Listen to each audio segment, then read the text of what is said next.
The message came at 11:47 p.m., just when I had finally convinced myself that I was over her. My phone lit up in the dark like a small explosion, and her name, Ariba, flashed across the screen after 3 months of silence. My chest tightened the way it used to when she would walk into a room wearing that soft lavender perfume. I stared at the message for a full minute before opening it, already knowing that whatever she wanted, it would pull me back into a storm I had barely survived. She said she needed a boyfriend to meet her parents this weekend. A fake one, just for 2 days. And without thinking, I replied with the only defense mechanism I had left, humor. I asked her if I was at least getting a proper bed and not sleeping on the sofa. She responded with a laughing emoji, but I could almost hear the nervousness behind it. That was the thing about Ariba. Even when she joked, her eyes always carried a quiet fear of disappointing someone. Before we go further, if you believe in kindness, in second chances, and in stories where broken people try again, take a second to like this video, comment your thoughts, share it with someone who needs hope, and subscribe to the channel. You never know which story might heal a part of you. I should have said no. Every logical part of me knew I should have.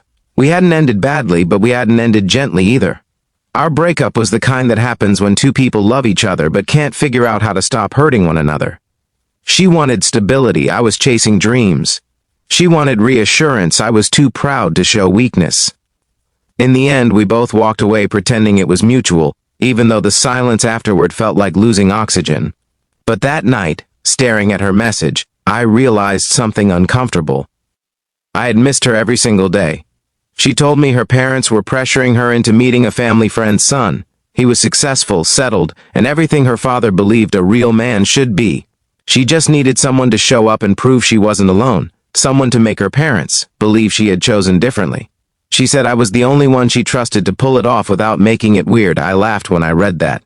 Nothing about seeing your ex again is ever not weird. The drive to her parents' house felt longer than it actually was. I hadn't been there since the day we broke up. Back then I had walked out holding my pride like a shield, telling myself I would never return. But as I parked outside the familiar gate, I felt like a younger version of myself again.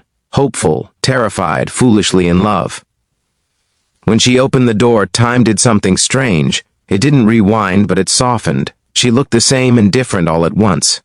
Her hair was a little shorter. There were faint shadows under her eyes, like sleep hadn't been kind to her lately. But her smile, the one that reached only halfway when she was nervous, was exactly the same.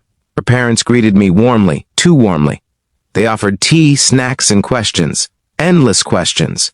About my job, my future plans, my family's background. I answered carefully, aware that every word carried weight. I could feel Ariba watching me from the corner of her eye, silently asking me not to mess this up. The first challenge wasn't pretending to be her boyfriend. It was pretending that I wasn't still in love with her. That night, her mother insisted I stay over. Apparently, driving back so late would be unsafe. I tried not to smirk when Ariba looked at me with a silent "I told you so." They had prepared the guest room, not the sofa. I mentally thanked the universe for small mercies. But the guest room door didn't block out memories. I lay awake staring at the ceiling, replaying every moment of our relationship. The way she would overthink simple texts. The way I would act distant when I felt overwhelmed. We had loved each other deeply, but we had loved each other immaturely. And somewhere between ego and fear, we had let something beautiful slip through our fingers. The next day was worse.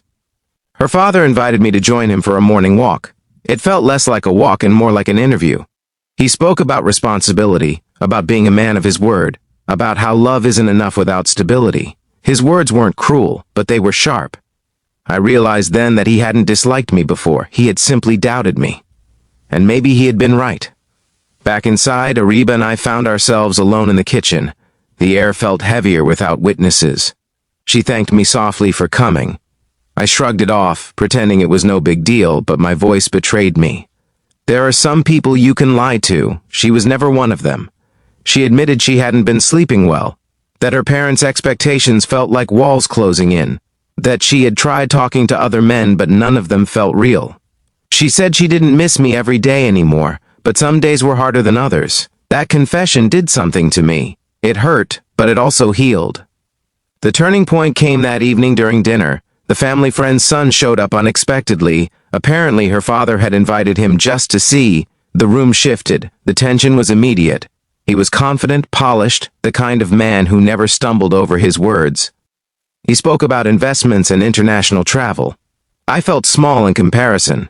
For a brief moment, doubt crept in.